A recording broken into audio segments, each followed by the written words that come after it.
আসসালামু আলাইকুম। আমার বাসায় বাচ্চারা একেবারে সবজি খেতে চায় না। এইটা যে কি পরিমাণে একটা যন্ত্রণা, যে সবজি খেতে না চাওয়া, ভীষণ বিরক্ত লাগে।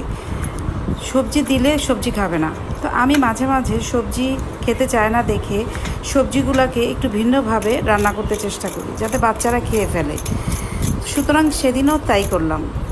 কাঁকরোল ভাজি করব। ভাবলাম কাঁকরোল ভাজি করলে তো খাবে না, দেখি একটু অন্যরকমভাবে কিছু করলে খায় কি না। তারপর ভেবে কাঁকরোল নিয়ে বসলাম। কাঁকরোলগুলোকে চিরচির করে কাটলাম, কেটে সুন্দর করে ধুয়ে নিলাম। ধুয়ে পরিষ্কার করে ওদেরকে আর বলিনি যে আজকে আমি কাঁকরোল রান্না করব। ধুয়ে পরিষ্কার করে লবণ, হলুদ গুঁড়া দিয়ে দিবেন, সব রকমের মশলা দিবেন। একটু ভিন্নভাবে খেতে চাইলে সব রকমের মশলা দিলে ভালো লাগে। মরিচ গুঁড়ো, জিরা, ধনিয়ার গুঁড়ো, আদা রসুন একটু পেস্ট দিয়ে নেবেন।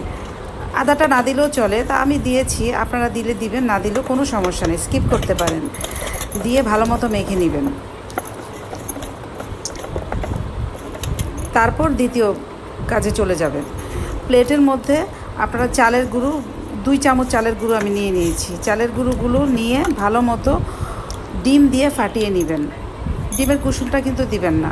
ডিমের কুসুমটা দিলে তেলের মধ্যে ফেনা হয়ে যায়, দেখতে ভালো লাগে না, কিচ্ছু দেখা যায় না। ফেনা হয়ে গেলে একদম পুরাপুরি পাকোড়া বলেন, ভাজি বলেন, সেটা কিছুই দেখা যায় না। তা আমি মাঝে মাঝে যদি একান্ত পক্ষে দেয়া না যায়, আমি দেই না। না দিয়েই আমি সাদা অংশটা দিয়েই আমি করি। তো এটার মধ্যে আবার সব মশলা দিয়ে দিবেন। আমি কাঁকরোল ভাজিতে যে মশলাগুলো দিয়েছি, সেম সেই একই মশলাগুলো দিয়ে নেবেন।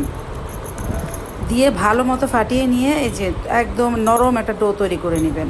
তারপর ডো না, মানে নরম লিকুইডভাবে করে নেবেন। তারপর আস্তে আস্তে কড়াইয়ে তেল গরম করে একটা একটা করে কাঁকরোল ভাজির মধ্যে সুন্দর মতো এই পেস্টটা লাগিয়ে একটা একটা করে তেলে ভাজবেন। তারপর দেখুন একটা একটা করে সবগুলো আস্তে আস্তে কড়াইয়ে, যতটুকু কড়াইয়ের মধ্যে হয় সবগুলো আস্তে আস্তে করে দিয়ে দিবেন।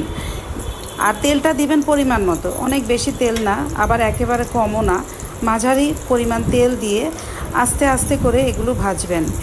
একদম লো হিটে না, মিডিয়াম হিটে দিয়ে আপনারা ভাজবেন। দেখুন আস্তে আস্তে যখন ভাজতে ভাজতে একটা লালচে কালার চলে আসবে, লালচে কালার আসবে। আর কাঁকরোলটা তো একটু শক্ত থাকে, মোটা থাকে, এটা একটু সময় লাগে। তো মাঝারি ধাঁচের আগুনে আপনারা ভেজে নেবেন। লাল হয়ে গেলে নামিয়ে ফেলবেন। দেখুন আস্তে আস্তে লাল হয়ে আসছে, কালারটা কি সুন্দর। আর ভিতর দিয়েও কিন্তু হয়ে গেছে, একদম সুন্দরভাবে লাল হয়ে গেলে আস্তে আস্তে করে আপনারা নামিয়ে ফেলবেন। পরিবেশনের পালা। অনেক সুন্দর লাগছে মাশাআল্লাহ। দেখুন আমি এই যে শক্ত, একদম হাত দিয়ে দেখাচ্ছি যে শক্ত শক্ত করকরা, ক্রিস্পি হয়েছে অনেক, খেতেও অনেক মজা। খেয়ে তো পুরাপুরি আমি ফিদা। আর আমার বাচ্চাদেরকে দিয়েছিলাম, ওরা এত মজা পেয়েছে, ওরা বুঝতেই পারেনি যে এটা কাঁকরোল ভাজি। কাঁকরোলটা যে এইভাবে ফ্রাই করে দিতে পারি, একটু ওরা বুঝেই নেই। ওরা প্লেটে যা ছিল সবগুলো পাকোড়া ওরা খেয়ে ফেলেছে মাশাআল্লাহ। খুব ভালো লাগলো ওদের খাওয়া দেখে।